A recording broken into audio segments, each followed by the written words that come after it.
L'Église catholique du Bénin et de nombreux enfants sauvés pleurent la mort du père Pierre Biosanou du diocèse de Nati-Tengou. Il est entré dans la joie de son maître dans sa 80e année et après avoir sauvé de nombreuses âmes innocentes, vivant ainsi l'amour du Christ tout au long de sa vie. L'âme du vétéran serviteur a été confiée à la miséricorde infinie du Père éternel à travers d'abord une veillée de prière animée par la chorale des jeunes à la cathédrale Saint-Sauveur de Nati-Tengou, vendredi 19 avril 2024.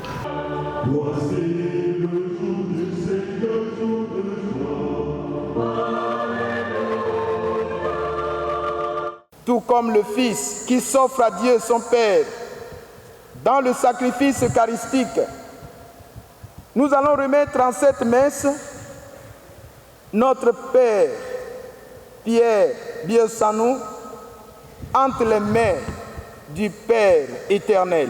Ce n'est donc pas la mort que nous célébrons, mais bien le mystère pascal du Christ, c'est-à-dire son passage de la mort à la vie. Lui-même nous entraîne dans cet élan pour que nous ayons part à sa résurrection. Nous vivons de cette espérance en pensant non seulement à notre Père Pierre Biosanou qui nous a quittés, mais aussi à chacun de nous que cette célébration affermisse notre espérance de nous revoir un jour auprès de Dieu dans la joie éternelle. Nous avons reçu de tous les évêques du Bénin, les évêques de la conférence épiscopale, des lettres de condoléances. Nous saluons avec gratitude les évêques ici présents, à nos côtés. L'évêque d'Aix-en-Provence nous a adressé aussi ses condoléances. Notre évêque a reçu des supérieurs majeurs, des prêtres, des religieux, religieuses, des condoléances pour le départ à Dieu de notre Père Pierre Biosanou. Notre évêque a reçu également de différentes associations de l'ONG franciscaine Bénin, des amis, des lettres de condoléances. Ce samedi 20 avril, autour de la dépouille mortelle de l'illustre disparu, évêques, prêtres, religieuses et religieux, autorités diverses d'ici et d'ailleurs, parents et amis de Pierre Biosanou sont venus lui rendre un dernier hommage, prier pour sa béatitude éternelle et célébrer pour lui l'Eucharistie. L'exposition de sa dépouille à la cathédrale, l'office des défunts suivi de la fermeture du cercueil, la messe de requiem présidée par Monseigneur Antoine Sabibio ont précédé son inhumation. Dans son homélie, le prêtre s'est appuyé sur les propres paroles du regretté défunt de son vivant, avec à la clé 55 ans de vie sacerdotale pleinement fructueuse. J'ai dû m'appuyer sur ses propres paroles, tirées d'une interview qu'il a accordée au père Abraham Ganaba et publiée dans une plaquette digne d'un testament, intitulée « Père Pierre Biosanou, mon combat pour la vie », édité en 2015. L'ancêtre nous a donc quittés ce 5 avril 2024 dans l'octave de Pâques, après plus de 55 ans de vie sacerdotale. Il entre dans la joie du Maître en ce temps béni des célébrations de la résurrection du Seigneur. Un clin d'œil du ciel. Le Père Pierre Biosanou fait partie du trio éclaireur qui a ouvert le chemin du sacerdoce au clergé du diocèse de Nati-Tengou.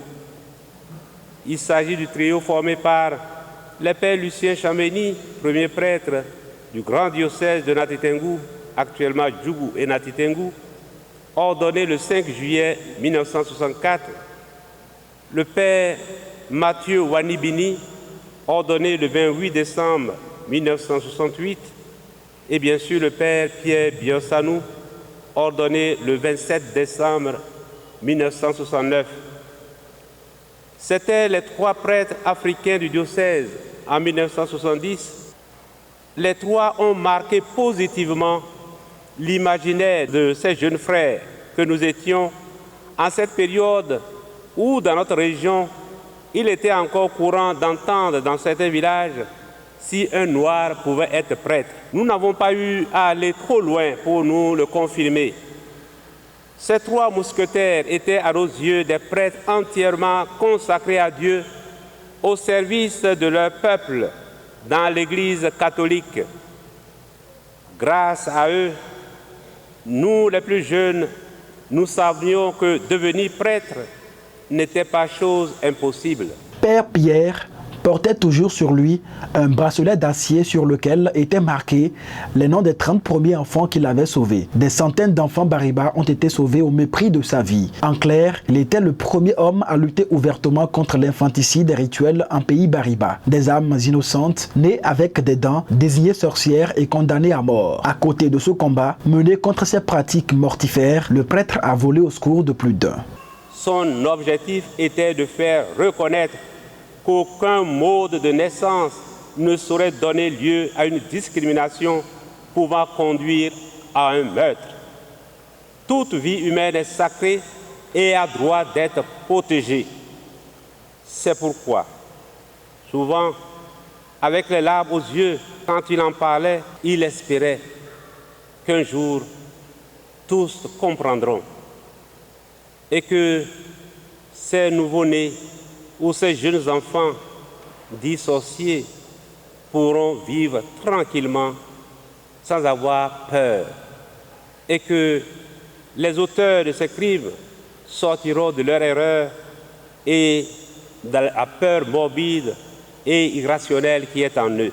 Il a plaidé cette cause aussi bien dans l'Église qu'auprès des plus hautes autorités de l'État béninois comme auprès de la communauté internationale, grâce à une conférence qu'il a donnée à Genève. Et ils sont nombreux, les enfants devenus adultes aujourd'hui, qui doivent leur vie à cette passion du père Pierre Biosanou. La plupart des premiers sauvés sont en Europe. Et depuis l'épiscopat de Monseigneur Pascal Nkwe, poursuivi par Monseigneur Antoine Savibio, ils sont chez nous. Et plusieurs ont pu être réintégrés dans leur famille. Le père Pierre Biosanou s'en va, mais le combat n'est pas fini. Tout chrétien et toute personne de bonne volonté ne saurait être indifférent à cette situation. Hommage à ceux qui ont déjà pris le relais. La condition de la femme n'a pas laissé indifférent notre patriarche, son cœur de pasteur. À son niveau, à sa manière, et selon les moyens dont il disposait, il a volé au secours des filles et des femmes au foyer, car leur dignité réside aussi à prendre leur part aux charges financières de leur famille. Ainsi, il a institué à Kouandé un groupe de femmes de tisserandes, une source de revenus qui a permis à beaucoup d'entre elles d'avoir une certaine autonomie financière. Un serviteur très fidèle, amoureux des plus faibles et des opprimés, s'en est allé, laissant derrière lui un lourd héritage basé sur l'amour.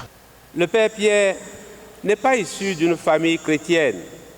Il a découvert le Christ à l'école primaire et pratiquement tout seul.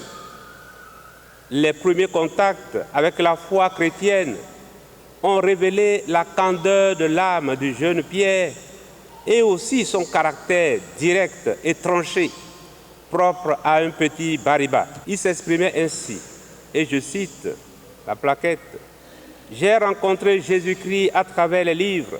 Un camarade m'a passé son livre de catéchisme en disant « Prends ce livre, lis-le et tu risques de devenir chrétien. » Cet ami est malheureusement mort musulman.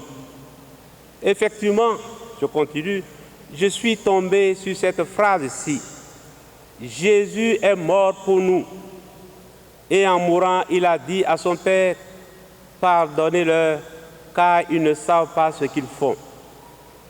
et je me suis fâché contre Jésus. J'ai dit qu'il est bête.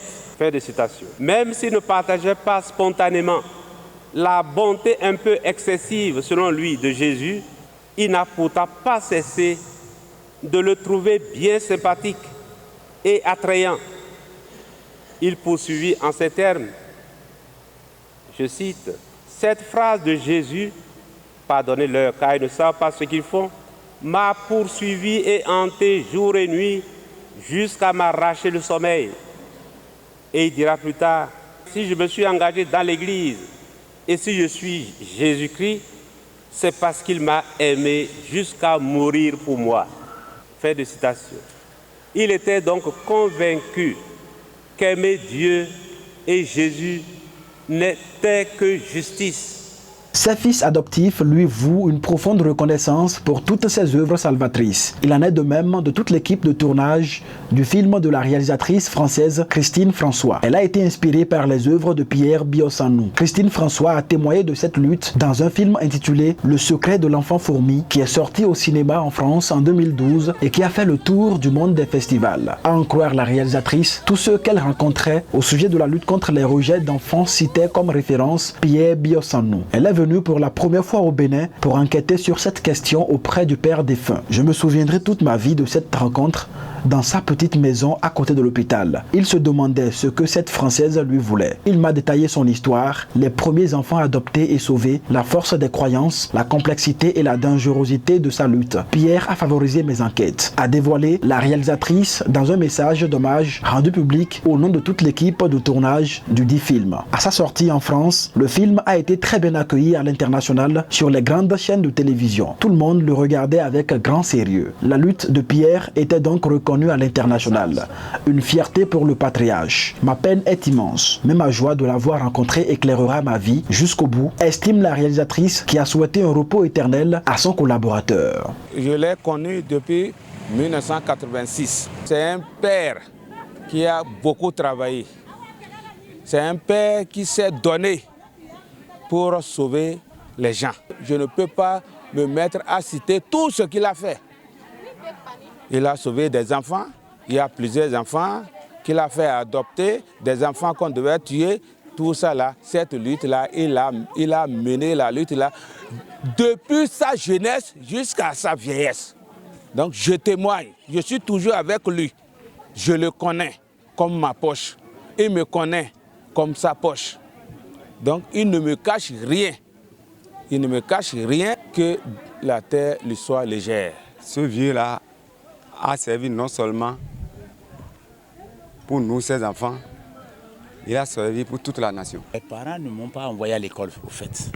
Vous voyez, c'est quand le papa, père Bio, a commencé, il venait pour les catéchismes à Papatia. C'est là où j'avais 12 ans. Quand il m'a vu, il a dit, ah, c'est pour qui cet enfant-là? Il est trop beau, il est beau, c'est un beau gars. Tu vas à l'école? J'ai dit non. Il a dit c'est quoi? Pourquoi on ne t'a pas envoyé à l'école? Moi, je ne connais pas. Il a dit bon, moi je vais te prendre. C'est comme ça qu'il m'a appris. C'est lui qui m'a appris le français. Écrire, lire et à écrire. Il m'a accompagné jusqu'au niveau CM2. C'est au moment, quand je voulais passer au CEP, on l'a affecté pour Tangueta. Donc je suis resté comme ça.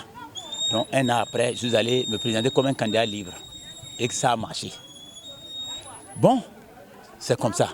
Ça fait un ça. Deuxièmement, un jour, nous étions à la maison, une nuit, une dame était en train d'accoucher. Après son accouchement, ils ont dit que c'est un enfant sorcier. L'enfant là aussi, vous le voyez là maintenant, bon, il a à peu près 21 à 22 ans, comme ça, c'est un géant maintenant, il est grand, beau gars. Il a dit ça là, si vous faites ça, je vais vous enfermer. C'est lui qui a refusé. Il a dit donc, même tu dois garder l'enfant là. Si même on me dit un jour qu'il a mot de tête, tu auras des problèmes. C'est comme ça il nous a suivis, il les a suivis jusqu'à aujourd'hui. L'enfant là, il est là maintenant. Il a trop fait. Le père Biossanou, on l'a connu pour l'aide des orphelins, des enfants qui n'ont pas les moyens pour aller à l'école, où il les prenait de chez les parents pour les ramener ici pour l'école. Tout le temps où il nous voit, il s'arrête Il n'y a pas de grand, il n'y a pas de petit. Le respect.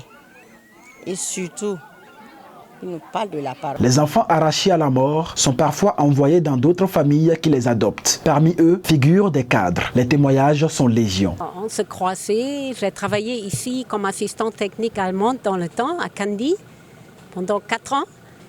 Et heureusement, j'ai fait la connaissance avec le père. Et j'ai entendu parler déjà à Kandy qu'il a sauvé un enfant. Il a sauvé une enfant malheureuse qui s'appelle Baké. Et j'ai pris le contact parce que toute l'histoire là, ça m'intéressait beaucoup. Comme ça, j'ai pris le contact. Et une fois avoir le contact avec Père Bio Sanou, on ne peut plus laisser. On a eu beaucoup de contacts jusqu'à le moment que j'ai adopté la fille Baké. Et jusqu'à aujourd'hui, je lui remercie beaucoup. Le père Pierre Bio Sanou, qu'on aimait affectueusement et appelé l'ancêtre, était resté jusque-là le prêtre le plus ancien de la Takora. Au début, il y avait le père Chambéni, après il y a eu le père Mathieu qui ont déjà rejoint le père. Et il restait encore le troisième, le père Pierre Bio Sanou. C'est lui qui vient d'être appelé à Dieu. Ça n'a pas été facile pour lui. Il a même reçu des menaces. Il a failli plusieurs fois être aussi éliminé. Mais il s'en est sorti et il a poursuivi sa lutte. Je pense qu'aujourd'hui, si on connaît le père Pierre Bio Sanou, c'est justement pour cette lutte-là qu'il a menée toute sa vie. Mais ça risque de couvrir aussi toutes les autres choses qu'il a faites parce que c'était un prêtre aussi qui était très proche des rejetés, des émarginés de la société. Il était vraiment souvent dans les prisons pour être avec les prisonniers. Il a longtemps travaillé à la prison civile de Nalitengo avec les prisonniers pour rendre leur vie un peu plus vivable. Il a travaillé aussi beaucoup dans les hôpitaux, accompagnant les malades, les mourants, les souffrants. Père Pierre Bio Sanou, l'ancêtre, monte au ciel pour poursuivre le combat d'amour au profit des nécessiteux et des enfants injustement condamnés. Qui en veut la paix, tous les peuples. Et ce jour-là, on ira. Voici notre Dieu.